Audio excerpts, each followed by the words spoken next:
Hey guys, Cephas here. So, my Heisenberg video actually performed really well, at least by my standards. It has by far and away the most views of any video currently on my channel.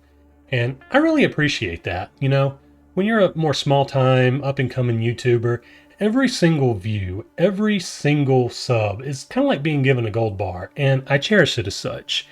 And so it kind of made me want to make a quick little bonus video, a mini theory, if you will, about who or what exactly is the Duke.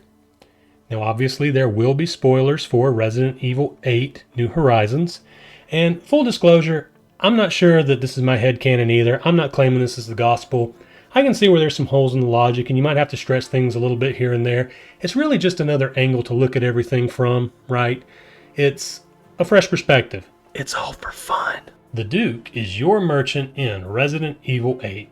He's got all the guns and the goodies, and he's more than happy to trade the currency of the land or the dismembered body parts of your fallen foes for boomsticks. When Ethan meets the Duke greets him. Ethan Winters. And Ethan's like, "Hey man, how do you know my name?"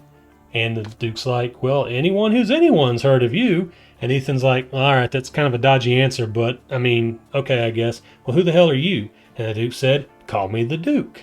Now, I know that there are some theories that talk about how he's a duke versus the lords of the region. Maybe he's a quote-unquote lesser lord, or he has territory somewhere adjacent or whatever. He's got his little crest that you can kind of see in the background or underneath Ethan in his cart later in the game. My theory doesn't really go on that. I just did want to acknowledge that I do know those are theories out there. My theory is based more off of the attributes of said duke. For instance, you meet the Duke, and he rolls out of this cart that's really way too small for him. He's a big dude. And this cart is being pulled by what is presumably the world's strongest horse. And you meet the horse and buggy sort of situation in a couple places, but everywhere else, the Duke's just chilling, like in a little tiny room in Castle Domitresk, in a freaking pier in Moreau's area. He's on the damn lift in Heisenberg's factory. Like, how did he get there? Like, Ethan had to go through a lot of crap to get to these places. How did the Duke just pop up there? It's almost like he needs to be in a place where Ethan will need to be at some point. Almost like, I don't know, he's there right when Ethan needs him. Kind of strange. And it's not like he's just setting up shop or nothing. He's been there established for a minute. Also, think about this. There's a bunch of zombies that attack things indiscriminately. There's a bunch of werewolves down in town who are very hungry. They ate half of Ethan's hand, okay? Like, there's a very prime target sitting right there, and they don't go after him. Why? Furthermore, for what it's worth, if you yourself decide to go sociopathic and try to attack the Duke, all he does is laugh at you. He literally takes no damage. A little strange, right? A little strange. Also, the Duke seems to know a whole lot about a whole lot of things. He's the one who tells you to go get the other three lords after you're done with Lady Dimitrescu.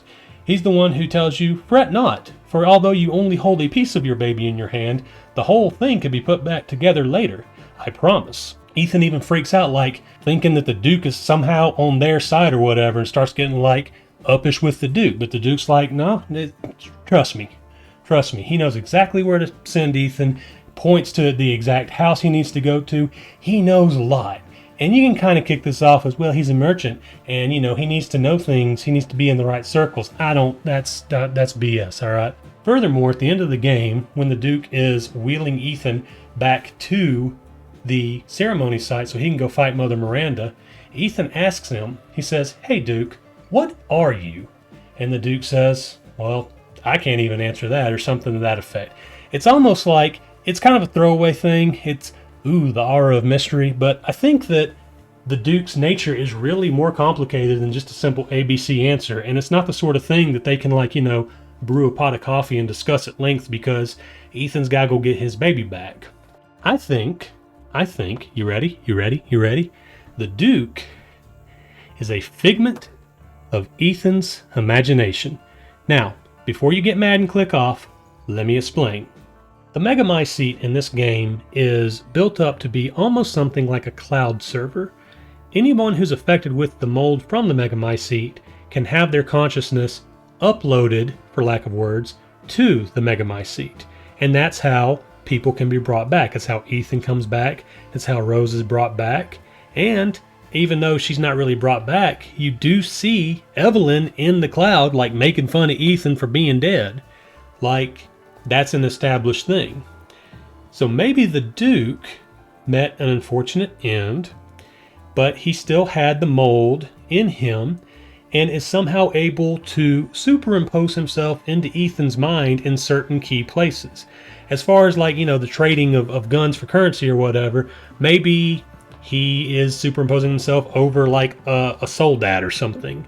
A physical being that's able to trade guns with Ethan, but that is actually the Duke in Ethan's mind. That kind of deal, right? And if you're kind of crazy on the whole mind control thing, think about the one place that you don't see the Duke.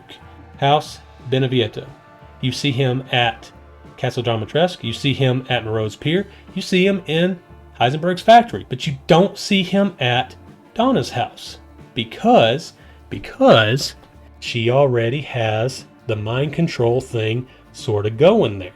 Something else to think about, that hideous baby monster, it's all in Ethan's mind, and he's still somehow able to die from it. Somehow, mind control has actual physical ramifications in the physical plane. So explain that, Capcom. Now, okay, couple holes, I get it. I say not everybody really knows about the Duke. I get it. I've seen him mention something about him doing business dealings or whatever. And there's also something about how he's giving newspapers to somebody in town. I didn't say I was going to explain the whole thing, all right? We're not game theory. We're not getting too deep into this. But I just thought that was something. It was one of those, like, revelations I had while doing something completely unrelated. I think that the Duke may very well be a figment of Ethan's imagination, superimposed onto some lesser zombie who can actually do the physical trading of goods, but is the Duke in Ethan's mind. I mean, here's the other thing to just sort of close on. I don't get why he would do it. I don't know if there's a bigger picture to this. I don't know if he had the same, like, angry hate for Mother Miranda that Heisenberg did, and maybe this was the only way for maybe the Duke to get back at Mother Miranda through Ethan. But the Duke is carrying Ethan's lifeless body in the back of the cart, knowing that he'll wake up. Again, I don't care how damn good of a merchant he is. This isn't just nothing that nobody just knows, okay? So I really do think that the Duke, at the very least, has some knowledge from sort of the collective consciousness of the Megamycete, and he is doing that to some end. Maybe to get Miranda, maybe he's an agent of chaos, maybe he is trying to put an end to things in his own way. I don't damn know. It's just like, a theory or something, like my opinion, right, man? So there you have it. Thank you for going along with the ravings of a madman. Like and subscribe for other fun or otherwise influential content. And until next time, because I still don't have a fancy sign-off, bye. Shun-dun-dun-dun-dun.